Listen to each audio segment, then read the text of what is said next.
অগ্নিসংযোগ হৈছিল আৰু অগ্নিসংযোগ হোৱাৰ পিছত ভালেমান ক্ষতি হৈছে এতিয়াও চলি আছে আমাৰ অগ্নি নিৰ্বাপক বাহিনীক খবৰ দিয়াৰ পিছত অগ্নি নিৰ্বাপক বাহিনী দুটা গাড়ী আহিছে আৰু শুকচৰ আৰক্ষী চকী দুটা আৰু শুকচৰ আৰক্ষী চকীৰ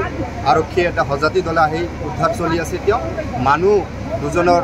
বিস্তৰ ক্ষতি হৈছে ভালেমান ক্ষতি হৈছে দুটা শিশু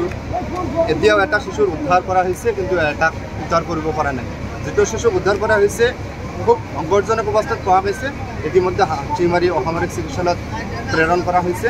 আৰু বহুতো বস্তুৰ ক্ষতি হৈছে আচবাবকে ধৰি ঘৰ দুৱাৰ কাগজ পাতি ইত্যাদিকে ধৰি বহুত ক্ষতি হৈছে নুৰাল আছে 5-6টামান গেছে ইতিমধ্যে মানে ভালেমান ক্ষতি হৈছে এতিয়াও সঠিক পশুধন আছিল নেকি পশু আছিল 5টা গৰু আছিল 5টা গৰু ইতিমধ্যে অগ্নিৰ লগত বিলীন হৈছে এতিয়া আমি হাতীমাৰী জিলা প্ৰশাসনক জিলা আয়ুক্তক আৰু অসম চৰকাৰক আমি কৰজৰে অনুৰোধ জনাইছোঁ যাতে মানুহবিলাক পুনৰ সংস্থাপন কৰি দিয়ে আৰু যিখিনি বস্তুৰ ক্ষয়ক্ষতি হৈছে যাতে পুনৰ সেইখিনিৰ ব্যৱস্থা কৰে ৰমজান মাহ ইফতাৰৰ পিছতে এইটো অগ্নিসংযোগ হৈছে